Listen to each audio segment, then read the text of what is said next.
Welcome back to SSC. मैं हूं कि किसी ने और आज का वीडियो होने वाला है वॉइस का पार्ट नंबर 2 और इसमें देखेंगे कि प्रेजेंट कंटिन्यूअस का एक्टिव टू पैसिव किस प्रकार से बनाया जाएगा। चलिए तो स्टार्ट करते हैं। तो सबसे पहले देखिए प्रेजेंट इंडेफिनिट का जो एक्टिव का स्ट्रक्चर है वो स्ट्रक्चर क्या है। सो ध्यान से देखिए।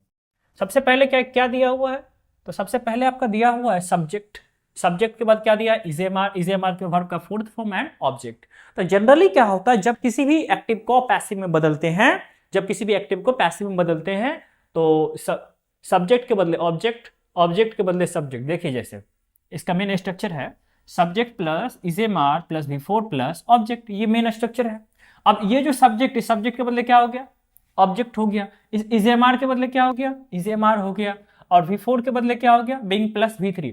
वर्ब के फोर्थ फॉर्म के लिए बिंग प्लस V3 का यूज करना है। और इसके बाद V3 के बाद क्या लगाना है, तो बाय लगाना है। और ऑब्जेक्ट के लिए क्या लगाना है, तो सब्जेक्ट लगाना। लेकिन कौन से केस में, तो ऑब्जेक्टिव केस में। कौन से केस में, तो ऑब्जेक्टिव केस में। देखिए सबसे पहली बात, ये जो क्वेश्चन है ये क्या है, you are reading a novel. You तो सब्जेक्ट है, तो इसके बदले क्या आ जाएगा, ए नॉवेल। क्या आ जाएगा, ए नॉवेल।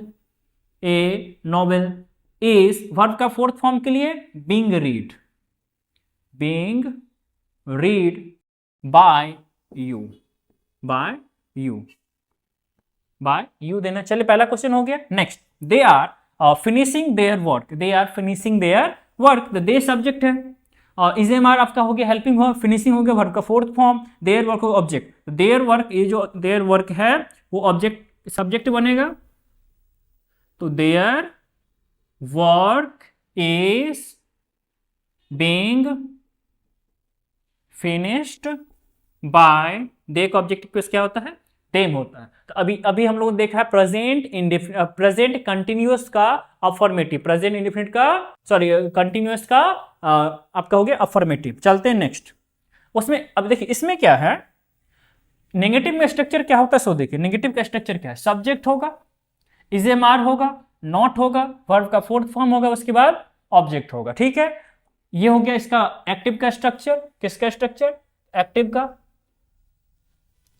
अब देखिए पैसिव का क्या होगा। पैसिव में वही जनरल रूल अप्लाई करना है आपको। सब्जेक्ट के बदले क्या देना है, ऑब्जेक्ट। सब्जेक्ट के बदले क्या दे दिए, ऑब्जेक्ट। और इजेमार के बदले इजेमार, नॉट के बदले नॉट, V4 के लिए बिंग प्लस V3 और ऑब्जेक्ट के लिए सब्जेक्ट। लेकिन कौन से केस में, तो ऑब्जेक्टिव केस में। कौन से केस में, तो ऑब्जेक्टिव केस में। ठीक है, चलिए आगे बढ़ते हैं। सेंटेंस क्या है, सेंटेंस है Sita is not singing a good song. Sita is not singing a good song. तो सीता के बदले क्या हो जाएगा, तो ए सॉन्ग हो जाएगा। क्या हो जाएगा, a song is not being sung by Sita, sung by Sita. दूसरा question, Raman is not beating Madan. तो रमन के बदले मदन होगा, मदन के बदले रमन होगा। तो क्या हो गया, रमन के बदले Madan is not being beaten by Raman. Simple, ये नेगेटिव हो गया। ये कौन सा आपका, ये है आपका नेगेटिव सेंटेंस। कौन सा सेंटेंस, तो नेगेटिव सेंटेंस। चलिए बढ़ते हैं आगे। फिर यहां पे क्या दिया है, अभी हम लोग देख रहे हैं इंट्रोगेटिव। कौन सा देखेंगे, तो इंट्रोगेटिव देखेंगे। इंट्रोगेटिव का स्ट्रक्चर क्या है, इंट्रोगेटिव का स्ट्रक्चर है इजेमार। इंट्रोगेटिव का स्ट्रक्चर है is am are plus subject plus V4 plus object. Interrogative दो प्रकार के हैं। पिछले क्लास में मैंने बताया था कि इंट्रोगेटिव कितने होते हैं, दो प्रकार के होते हैं। एक यस नो इंट्रोगेटिव और WH इंट्रोगेटिव। यस नो वैसे को बोलेंगे जिसका आंसर हम हाँ या ना में देंगे, और WH उसको बोलेंगे जिसका आंसर हाँ या ना में नहीं देकर के शब्दों में देना पड़े। तो इसका स्टार्टिंग किससे होगा, इजेमार से होगा। सब्जेक्ट दिया रहेगा, वर्ब का फोर्थ फॉर्म दिया रहेगा, ऑब्जेक्ट रहेगा। तो क्या करना है, इजेमार के बदले इजेमार ही होगा। इजेमार के बदले क्या होगा, इजेमार होगा। इस सब्जेक्ट के बदले क्या होगा, ऑब्जेक्ट होगा। V4 के लिए क्या होगा, बिंग प्लस V3 होगा। और ऑब्जेक्ट के लिए क्या हो जाएगा, सब्जेक्ट हो जाएगा। ठीक है, अब आते हैं सेंटेंस पे। सेंटेंस क्या है, am I teaching you. Am I teaching you. Subject जब आई था तो एम लग गया, जब सब्जेक्ट आई है तो एम लग गया। तो जब पैसिव में आई के बदले यू जाएगा तो यू के साथ क्या लगेगा, आर लगेगा। तो यहां क्या देंगे, आर। आई के बदले क्या आ गया, यू टीचिंग के लिए being taught by me, being taught by me।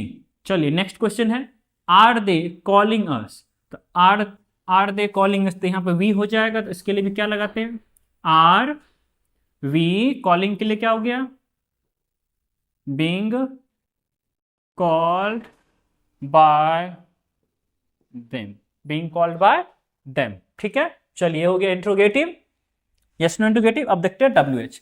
WH में क्या है, सबसे मेन क्या स्ट्रक्चर को देखिए। WH में क्या, WH word plus is am are plus subject plus V4 plus object. तो WH वर्ड का WH वर्ड होगा, इजेमार का इजेमार होगा, और जो सब्जेक्ट है, सब्जेक्ट के बदले क्या होगा, ऑब्जेक्ट होगा। V4 के लिए Bing plus V3 plus by हो जाएगा, जो ऑब्जेक्ट उसके लिए क्या हो जाएगा, तो सब्जेक्ट हो जाएगा। तो क्वेश्चन क्या है, सो देखिए।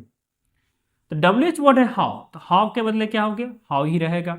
अब यू था तो आर लिया, अब दिस बुक जाएगा उधर सब्जेक्ट के रूप में, तो क्या हो जाएगा, इज हो जाएगा। तो how is this book, how is this book, how is this book. Reading के लिए क्या हो जाएगा, बिंग रीड, रीड का भी तो रीड ही होता है, रीड बाय, यू का ऑब्जेक्टिव केस यू ही होगा। ठीक है, ये हो गया। अब देखते हैं नेक्स्ट। तो वाई के बदले क्या हो गया, वाई अकॉर्डिंग टू सब्जेक्ट, तो क्या हो जाएगा, why is this meal cooking. V4 है, V4 के लिए क्या हो जाएगा, being cooked, being cooked by, she का ऑब्जेक्टिव केस हर हो जाएगा। अभी हम लोगों ने देखा है प्रेजेंट कंटिन्यूअस का एक्टिव टू पैसिव, जिसमें से बेसिक रूल यही है कि सब्जेक्ट के जगह पे ऑब्जेक्ट होगा, ऑब्जेक्ट के जगह सब्जेक्ट होगा। मेन वर्ब एक्टिव में जो भी रहे, वर्ब का फर्स्ट फॉर्म रहे, सेकंड रहे, थर्ड रहे, फोर्थ रहे या फिफ्थ रहे, लेकिन पैसिव में हेल्पिंग वर्ब प्लस V3 ही होगा। V3 के बाद बाय लगाना है, बाय के बाद जो एक्टिव का सब्जेक्ट है उसको पैसिव का ऑब्जेक्ट बना देना, लेकिन ऑब्जेक्टिव केस में। ठीक है।